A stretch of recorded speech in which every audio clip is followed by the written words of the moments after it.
Hey YouTube, Alex here, and in today's video I want to answer the question, why did I leave America? In this video I have 10 reasons as to why I left America. They range in terms of severity. I think a lot of you could probably relate to these reasons. Be sure after you watch the video to let me know what you think down in the comments. If any of these resonate with you, if you disagree with any of them, the comment section always helps to generate interesting discussion. Crime has gotten out of control in the United States. I want to share a little bit about what I ran into. So I was living in the San Francisco Bay Area before I came over here to Southeast Asia. Literally 2 weeks before I left, my car window was smashed. And many of you are probably familiar with the smash and grab burglaries around the Bay Area. I thought that if I paid a premium for parking and parked in a nice neighborhood, one of the more expensive neighborhoods in the Bay Area, that I would somehow evade these issues, but that was not the case actually. I got a notification on my cell phone that my card was being used rapidly in quick succession, and they tried to swipe it like 5 times, and it finally locked down at a Ross's Dress for Less. But the first charge was at a liquor store, and I don't drink, and the subsequent charges were at other establishments I don't frequent. And so I was notified that my card was being used to make unauthorized purchases, and I immediately knew what happened. I thought, okay, that was a card that I kept in my car in case of emergencies. If I'm not using that card, then it would only be accessible to somebody that smashed the window and grabbed the card and took it for a spin. So that's what happened. What's funny is they got a $20 power bank out of my car. That's it. They didn't get all these valuables they thought would be in there. They didn't leave their dirty, stinky smelling wet sweatshirt in the front seat of my car. And of course they left me the San Francisco snow, the broken glass remnants in the back seat. I ultimately had to pay about $180 to replace the rear panel window on the vehicle. It was really frustrating to me because I was working hard at my tech job at the time for my money, and I was trying to save it to get ahead financially. And so to have to spend several $100s to recoup from this after already paying a monthly parking fee was really frustrating. Another example of the crime factor is that I was at a public transit station in the south of Berkeley, and I'm just standing there checking my phone, trying to figure out what I'm going to do. And this gentleman doesn't like that I'm standing behind him and decides to tell me to leave. I'm trying to explain to him, hey man, I'm just trying to figure out where I'm going. And he starts to threaten and stalk me. He's following me. And I go into the train station trying to find a police officer. Of course, in the Bay Area, they've defunded the police. And so there's no law enforcement present to handle this. Eventually, he gave up because he realized how stupid it would be to go to jail over attacking somebody for standing behind you. He also realized I didn't have any valuables. So if he was going to try to mug me, I mean, you're gonna get a cheap old cell phone and maybe 20 or 40 bucks I carry in my wallet. These quality of life issues didn't seem to get better. In fact, I felt like they were getting worse with time, that more and more crime was happening and people would try to downplay it and, oh, that's not really crime. And they'd come up with these excuses, excusing criminal behavior, trying to make up reasons as to why it's somebody else's fault. But the crime was a really big factor in me wanting to leave America. Some people will say, oh, well, that wouldn't happen in my state. Maybe you live in a nice area, okay? Maybe you're very blessed and you live in a really nice neighborhood with wonderful people that look out for each other. I was not so fortunate to have that luck. I'd also hear from some people, well, that's what you get for living in California. I moved to California to work. I moved to California to better myself, to work in the tech industry. And I got the sense from some people that there was this apologist attitude, there was this anti-California attitude. Look, nobody deserves to be the victim of crime. I don't care where you live in the United States. I don't care if you live in San Francisco. I don't care if you live in rural Kansas. You don't deserve to be the victim of crime. And there's this kind of victim-blaming attitude coupled with the crime that, in my opinion, makes it worse. Anytime somebody's a victim of a crime, everybody is immediately trying to apologize to the criminals or to blame the victim. And I felt like it was just getting really toxic, and that I'd rather go live somewhere where crime is taken seriously. Put the name of any major city in the US into the Google News section, and you will see plenty of reports of various crimes that have been committed or are being committed. It's really unfortunate to see.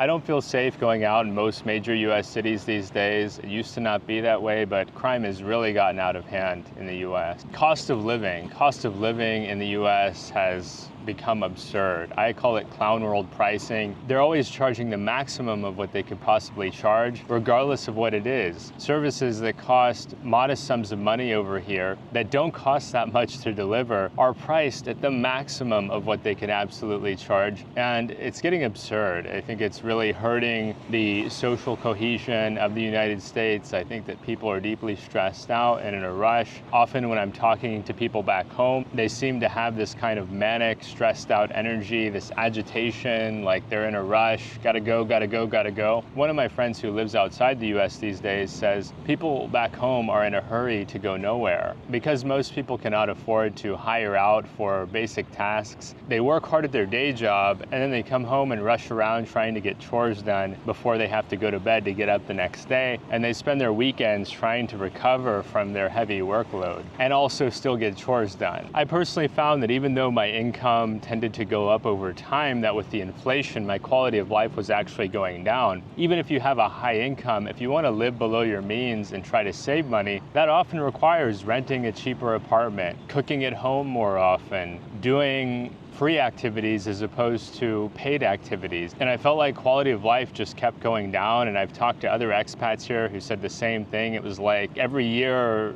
they could enjoy less and less of the things that they used to enjoy. Just to get a basic takeout meal in the US will easily cost you $15 to $20, and it may be made with cheap ingredients that aren't healthy for you. Even fast food has become quite expensive for most people, and it's really making life less and less convenient, less and less frictionless, because you're constantly having to find out when you go out to a restaurant, for example, can I even afford this? Let me check the menu and let me order the cheaper thing because I'm on a budget. One of my buddies here told me he had Eggs Benedict for the first time here in the Philippines because he could never afford it back home. It was always $15, $17, $19 plus tip. You're looking at $20, $25 just for an Eggs Benedict. But when he came here, he found it was like $6 within his budget, basically. I'd sometimes get this from people, well, you just need to spend more money and live in a nicer neighborhood. But before I left the US, I was living in downtown Berkeley, California, where the average rent is like $2,500 per month for a one-bedroom apartment and can easily go up from there. So it wasn't like I was living in a bad part of St. Louis. This is supposed to be a pretty nice area, but even in this area, there were crime issues. It wasn't hard to figure out when you walked out on the street that there were vagrants and homeless people and people who were affiliated with organized crime types. It was just really strange because on one hand, the price is really high, but on the other hand, quality of life was really low. So it wasn't just that cost of living was through the roof. It was like everything seemed to be going against people who need to work for a living to benefit the people who own all the real estate. I later found out many real estate owners in Berkeley actually lived elsewhere. They lived in other cities. They lived in perhaps even more affluent areas that were more suburban. Berkeley is fairly urban. So that really threw me off as well, that I'm paying all this money to people who are not part of my community, that don't actually face these issues that we're facing here. Now, I know some people would say just move to a cheaper area, but I found that the inflation in the United States is disproportionately impacted the cheaper parts of the country. I found that it was negligibly cheaper to move back to my hometown of Nashville, Tennessee, because Nashville has seen the highest increase in cost of living of any city in the United States.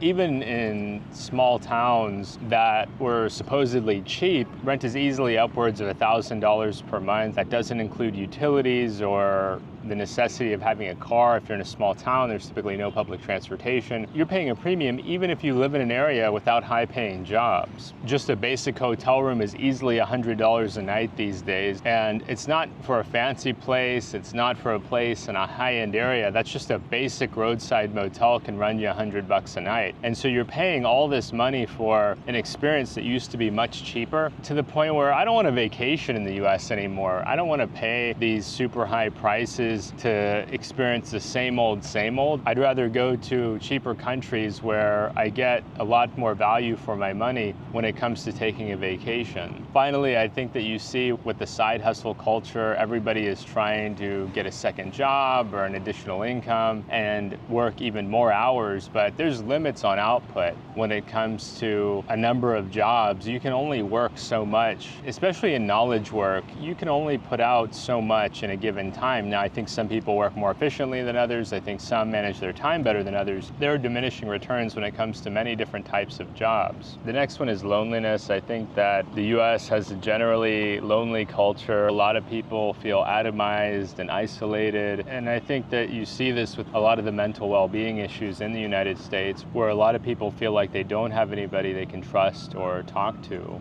Some people go to bars, some people join community organizations, some people join clubs, but sometimes the people at these organizations seem to have ulterior motives, whether it be their egos, maybe it's a financial incentive, but there doesn't seem to be this hanging out for the sake of hanging out. I think that social media has contributed to some of these feelings because people feel like they're connected even when they're only digitally connected. And it's not the same as being together in person or having that sense of community and shared values that I think could come from religious organizations, for example. With the decline in religiosity and the corresponding decline in church attendance, along with the elimination of third spaces, places where people can go other than home and work, it's no wonder that people are more lonely. And I realize that loneliness is not just something affecting me, but also affecting a lot of would-be expats. I think a lot of people see things like the vlogger community here in Dumaguete, and they realize that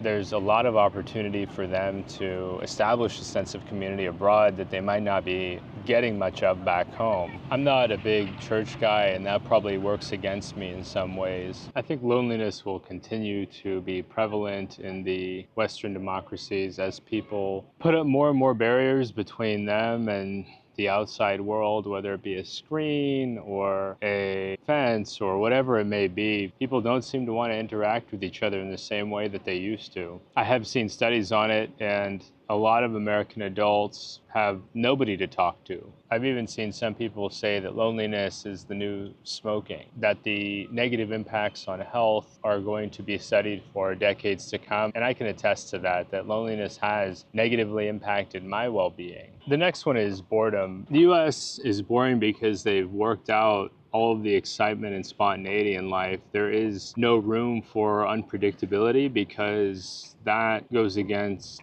business interests. So everything is regulated down to a T. Your movements, your scheduling, where you can go, what you can do, what's open, what's not open, how things operate. Everything becomes very boring and repetitive, and you just feel like everything is predictable. You feel like you're in Groundhog Day, where every day is the same as the last. You just keep repeating the same experience over and over again. You go to the grocery store. Some people call it box life. They live in the box, they go to the box, they ride in the box to get to the other box, and everything is so predictable that I think people get really bored and they feel checked out. I felt that way a lot. I have ADD, so I tend toward seeking novelty and interesting things, and travel does that for me. But back home, it just felt like everything is set up to be streamlined to do business, and it's so efficient that it gets boring. You know, when you go to the store, they're going to have all the same products. You know, when you go to work, basically know what your work's going to look like for the next year. It's not going to change that much. It's not going to be dynamic. You're not going to have any surprises. It's just this repetitive grind. You keep doing the same thing over and over again. And I think a lot of people are stressed out in that kind of environment, where in that climate, there's not much to look forward to. People are doing the same thing over and over again. And for some people, that's awesome. For some people, they like boring, they like repetitive. But for a lot of us, we look forward to exciting experiences, and we just feel like for a lot of people, they may enjoy that boredom and that repetition and that predictability, but I find that it also involves stress for a lot of people. I think that the boredom factor is an underrated one a lot of guys don't discuss. I think a lot of people talk about dating, they talk about cost of living, but they don't often talk about just simple basic boredom as to why so many of us are leaving the United States and other Western democracies. I think some of it also has to do with the aging population. People who are older don't have the same energy that they had had when they were younger. The next one is going to be the dating culture in the US. I think the dating culture in the US is just not what it used to be, and it's kind of tiring. I mean, you feel like you're getting judged, you feel like you're at a job interview, you're getting sized up for what you can offer. The first question you get asked when you're on a first date is, what do you do for a living? What's your job? What's your salary? What's your income? 2/3 of young men in the West are single, and I don't think that's going to be changing anytime soon. I think a lot of guys have given up on dating. They just feel like it's not worth it. I'm falling into that category, to be honest. I don't date back home anymore. It's just not worth it. It's stressful. You feel like you're never going to measure up. You feel like no matter what you do, it's not sufficient for potential romantic partners. So you go overseas and you find a much better dating climate. It's no big deal to ask a woman for her number here in the Philippines. It's no big deal to ask for her Facebook. You can message her, chat with her, get to know her. It's not like this pressure I think you feel sometimes in the West, where women may have the impression if you ask them out, you're going to ask them to marry you next week or something like that. It's just such a formal culture back home in general, and I think that formality extends to the dating market, where people can't just enjoy the company of the opposite sex without major implications. To be fair to American women, I think that the smart women settle down early with a good guy, and that's why a guy like me is single, is that I skipped over a lot of great potential partners. There were some wonderful women I dated, but I wasn't ready to settle down, and I did miss out on some great women that I should have settled down with one, but I was just not thinking. Yeah, it's definitely a regret of mine. I myself have baggage, so I totally get it. If we're gonna be together for a really long time, I want somebody who's gonna be around for a long time, who can help me to engage in healthy routines. The beauty of the globalized world is that you have 4 billion potential partners out there. There's 8 billion people in the world. So if you're a person looking to date and you're not satisfied by your options in your home country, you've got many different options around the world to choose from. We're very fortunate to live in a time with so many people. I find that culturally it's easier for me to relate to Asian women. That's just what I'm used to culturally. I find that there's less explanation to do when I am dating an Asian woman. We like some of the same foods. We can trace our culture back to Confucianism. There's a lot of common ground and not as much explaining needed to do as when I've dated American women in the past, or perhaps women from Latin America. That's a beautiful thing about dating, is I couldn't find what I was looking for back home, but I found much more of what I'm looking for overseas. That doesn't even get into the cost of dating. You're talking about $20, $30 per entree. You may be paying for parking, you may be paying for tickets to an event. It adds up very quickly. Whereas here, I could take a date out for 10, 20 bucks. We can have a great time, and it's not this huge financial burden compared to back home. The next one is political division. Political division has gotten way out of hand in the United States. People and families have quit talking to each other. Friendships have ended, relationships have ended. It's just getting way out of hand, this red versus blue stuff. People take it way too seriously and they get way too upset about it. It's contributing to a breakdown in Western society because people no longer want to fix the issues. They just want to make enough money so that the issues don't apply to them anymore. That's one of the biggest issues a lot of expats have with back home, is a lot of them feel disenfranchised by the politics. They feel like they're being demonized. They're looked at as a bad guy, maybe even a traitor. When I was a kid, my friends' parents may have had differing political beliefs, but people generally got along. They could have a civil conversation with one another. We're at the point now where half the country feels like the election results will be fraudulent regardless of who wins. That's what's happened the last couple of elections. That's what I anticipate will happen in the next one as well. People are just really stressed out about American politics. I look forward to when the election is over, we can move on and we can talk about other subjects, because it's just getting really old. It's not fun to talk about. The stress that I see in people's eyes over something that they don't have control over is really getting old, and I miss the days when I was younger. Now it seems like people really hate each other over it back in the States. It's really discouraging and really disappointing, because at one time it seemed like we were going to be able to overcome some of these differences, like maybe back in the 90s that people would overcome some of this stuff, and now I'm not so sure that's going to happen. Some of that is certainly due to the mass media in the US that stokes the flames of discontent and disagreement and division, but I think it's more than just the media. I think it's a little bit too simplistic to say say it's just the media. I think there's more at play there. I think a lot of Americans feel like they are losing these debates rather than either of the candidates winning. I've seen numerous people who I believe to be otherwise totally rational, normal, well-intentioned human beings to get sucked into angry political discourse and do so in such a way that's detrimental to their physical and mental well-being. It's a culture of materialism. I like my creature comforts as much as anybody else, but it seems like in the US these days, it's taken to a whole new level where people's sole reason for moving forward in life is to go buy new stuff, this consumerism culture, this idea that you are your possessions and you have to strive to purchase a new this or a new that. You need to go into debt to do so. That gets old after a while. I don't buy a lot of stuff here in Southeast Asia that I don't need. Most of what I buy is for the business or what I absolutely need for survival, like rental payments, food, transportation, and that's mostly it. And with the consumer culture, then people get stressed out because they owe all this money for all this stuff that they can't reasonably afford. It's disheartening to see people stressed out trying to impress other people. It's a famous line in Fight Club where they talk about how we are buying things that we can't afford to impress people that we don't like. That's just such a common thread. I see it every day when I'm watching the news, when I'm talking to people back home. I remember that every time I saw a friend I hadn't seen in a while, they immediately wanted to show me some kind of purchase that they had made, and more power to them. I respect their initiative, their hard work to get to where they're at. I didn't necessarily want that for myself. I feel that experiences are what I'm really after in life, and that all these purchases that I made,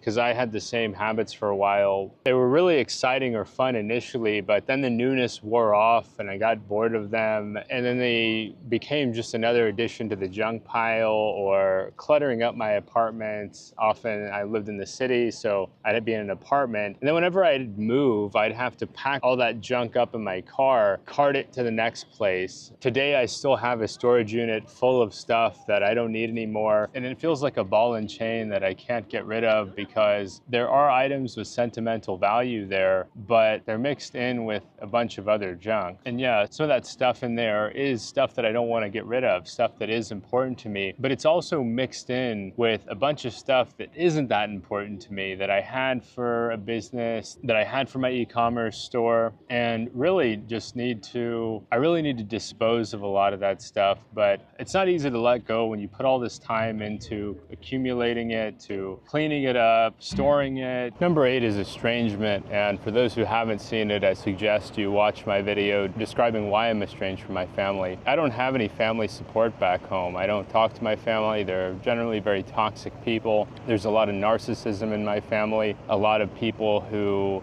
they are so narcissistic that they are not capable of working with other people at all. This is evidenced by the trajectories of their lives. They often engage in bullying behavior toward me, and I know some people would say, oh, you're playing the victim. It's almost like if I tolerate the bullying to be family oriented, then I'm the victim. But if I say, no, I don't want to deal with it anymore, then I'm also playing the victim. So I don't participate in that. I tolerated it when I was a kid, and then when I turned 18, I came to the conclusion that I don't have to associate with any of these people. Unfortunately, a lot of people are unhappy, and it's better to avoid them if you can, because they're not going to be supportive of you in pursuing your best interests. They're going to mostly be looking to leech and to take advantage of your time and your goodwill. That's a conclusion I came to based on my conversations with other expats. This is unfortunately not an uncommon thread of expats not getting along with their families. For me, the space has been wonderful, knowing they can't call me up and start harassing me or bothering me or asking me for my limited time. I think for a lot of us, going halfway around the world is a great opportunity to start anew, to get away from those toxic people, to be around people that may not judge judge you. People like other expats that they get it, right? They come from toxic families. They probably, if you're halfway around the world, part of what's gone wrong in your life back home is relationships. For me, I decided I'm not going to put up with it. When I have the agency of adulthood, I'm just not going to tolerate it anymore. And that's been a great decision. That decision has been proven well. I don't think of family as people that are necessarily blood related to you. I think it's the people who want the best for you. And I think many of you want the best for me, and I really appreciate that. Many of you have provided a sharp contrast in the way that you treat me compared to my biological family. The only thing more difficult than going through life without family support is going through life with family dragging you down. The next point is daylight. Winter in the US sucks for most of us that are not in California or Florida or some similar sunny weather state. Some of us are trapped indoors half the year and we don't get much sunlight. I think this is especially true for brown people like me who tend to need more sunlight. I know plenty of people back home that spend half the year complaining about the weather, and it got me thinking, why don't I check some other places out that have different weather? So I found places in Latin America, places in Southeast Asia that don't seem to have the same overcast weather much of the year. Now I know Lima, Peru does have some of that, but it's not so cold and frigid. There's a lot of different places in the world that if you're looking for sunlight, you may find them outside of North America. There are some sunny places, there are some warm places, but they tend to be really pricey and high in demand and crowded because everybody else has figured out those places have nice weather. Places like Florida, Southern California, Arizona. A bonus here is that I've been able to simplify my wardrobe while living overseas. I don't have to have heavy winter coats over here. I don't have to have winter boots. I can live with some fairly simple clothes, wear the same thing every day. It's not a major issue. I buy sneakers. Once again, not a big deal because I don't have to prepare for extremely cold weather. There are some things that I miss about back home, but the weather is not one of them. One additional thought here is the daylight is fairly consistent. Because we're on the equator here in Southeast Asia or not too far from it, the sun generally rises and sets at the same time every day. I do suspect that many Americans suffer from seasonal affective disorder. The last point here is that I felt like I saw it all. I traveled to 36 of the 50 states. I still need to get to Alaska and to Hawaii. There's limited new places for me to go to, and it's become much more expensive to travel in the US these days. So I just feel like, why would I spend more money to see places I've already seen, already spent time there, already been there? I'd be paying a lot more today than I did yesterday to enjoy these places. I'd prefer to go abroad where my limited resources go a lot farther as far as buying me time to enjoy life, see new things, to do new things, to meet new people. There's just so much to see in the world outside of the United States. And as I've traveled more, I've discovered new places. I've met other travelers and they're often asking me, have you seen this? Have you done that? And many of the places they're talking about aren't in the United States. It's like with every new place I go outside of the country, I discover 2 new places to check out. I feel that my time in the US, rather than trying to see new places, is better spent earning money or working on a plan to move overseas, which has been a goal of mine for a long time. And so when I am back in the States, I'm in grind mode. I'm not in vacation mode. I'm not in relax and enjoy mode. I've skipped over a lot of awesome things because my focus is outside the country and checking out some new destinations and new places as opposed to going back over some of the same things that I've already seen. And you may not be in this position. You may have not traveled much in the US. It's a beautiful country. There's a lot to see. But for me personally, I felt like I'd seen most of what I wanted to see in the US and I needed to turn my attention to other countries. Maybe it's just me, but because of the high cost of living in the US, it seems like a lot of people just try to rush through their vacations there. There seems to be a lot of what I call checkbox tourism, where people rush through things to see every little thing and check the box off their list, as opposed to really being able to immerse themselves in local culture, have conversations, get to know people. It's like, okay, did I get the Instagram picture? Okay, did I eat at the nice restaurant? Did I see the natural site? Okay, now I'm off to the next thing, or I'm back to work on Monday. Whereas when I slow travel abroad, I really take my time and I feel that after I go to a place, there's often not much left for me to see or do. I've met the people, I get the culture, and I've really immersed myself, and I don't feel like I've just gone through the motions. So let me know what you think down in the comments below. Are you thinking about leaving America? Have you already left America? Did you leave and boomerang back like I may have to do for work? Are you interested in learning more about how to leave America? Feel free to send me an email. Email is in the description below. If you want to help the channel, give us a thumbs up. It really helps with the YouTube algorithm. And finally, subscribe to the channel down below if you want to see more content like this. And we'll see you soon.